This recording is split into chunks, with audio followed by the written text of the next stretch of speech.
Kamera, motor, action. Poco markasının və Samsung'un davasından xəbəriniz var? Yəqin ki, yoxdur. Görürsən bu Poco'nun Samsung'dan ala bilmədiyi nədir? Onda ekrana yaxın olun. Çayınız hazırdırsa, əla.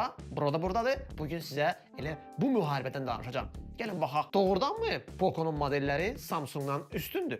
Gəlin başlayaq. Əksər Çin brendləri təqdimatlarında öz modellərini tərifləmək üçün onu hansı modellər? Təbii ki, iPhone-la müqayisə edirlər ki, biz iPhone-dan zəif deyilik, filan şey daha hətta üstündür. Belə markalarda cürətli, cəsarətli çıxışlar edirlər. Amma Poco yox. Son vaxtlar o öz təqdimatlarında hər zaman tez-tez Samsung'la müqayisə edir smartfonları. Təbii ki, öz modelinin daha üstün olduğunu iddia edir. Elə gəlin nümunə kimi yanvarda təqdim olunan Poco X7, sadə X7'lərdən danışıram, onun təqdimatından danışıram. Belə ki, onu göstərərkən Poco şirkətinin nümayəndələri bildiriblər ki, bir çox parametrlərdə bu prosesor, ekran, akkumulyator, burada onların modeli Samsung A35 modelindən üstündür bildirirlər. Və onlara inansaq, bu doğrudan da belədir. Elə rəqəmlər gətirirlər ki, baxırsan ki, üst-üstə qoyursan, doğrudan da A35'i üstəlik. Bəs gəlin bir-bir onlara baxaq və çalışaq ki, dürüst yanaşaq. Görək, bu doğrudan mı belədir?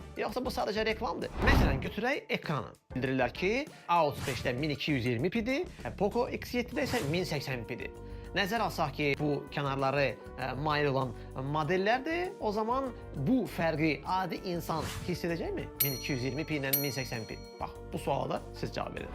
İkinci məsələ prosesordur. Poco'nun reklamlarında və təqdimatında bildirirlər ki, Poco'nun prosesoru Dimensity 7300 Ultra'dır və o bütün testlərdə Exynos 1380'i A35'də qoyulan çipi üstələyir. Bəli, sintetik benchmarklarda bu belə görsənir və rəqəmlər həqiqətən də daha yüksəkdir. Lakin bir şeyi Poco'nun təqdimatında demirlər. Poco'da istifadə olunan yaddaş tipi ilə Samsung A35'də eyni deyil. Belə ki, Samsung özünün bu modelində UFS 3.1 yaddaş tipindən istifadə edir ki, Poco burada qənaət edir və hələ də bu qiymət segmentində çox az qoyulan, hətta mən bir çoxları deyirlər ki, utancı verici bir parametrlərə malik olan köhnə 2.2 yaddaşdan istifadə edir. Ona görə də gündəlik istifadədə yaddaşın sürətli çox vacib olduğu üçün bir çoxları bildirirlər ki, əslində Samsung A35 adi işlərdə, yəni daha sürətli yaddaşa malik olduğu üçün, baxmayaraq ki, daha zəif chipsetlə təchiz olunub, daha dinamikdir və daha tez işləyir. Bundan başqa Poco X7'də yaddaşı artırmaq olmur. Galaxy A35 isə oxşar qiymət segmentində bizə microSD kartları da quraşdırmağa imkan yaradır. O ki, qaldı batareya tutumuna. Bəli, sürətli şarj baxımından Poco X7 Galaxy A35'dən daha üstündür. Amma batareyanın işləmə müddətinə baxanda isə biz əksini görürük. Galaxy A35 burada daha uzun müddətli batareya istifadəsinə malikdir.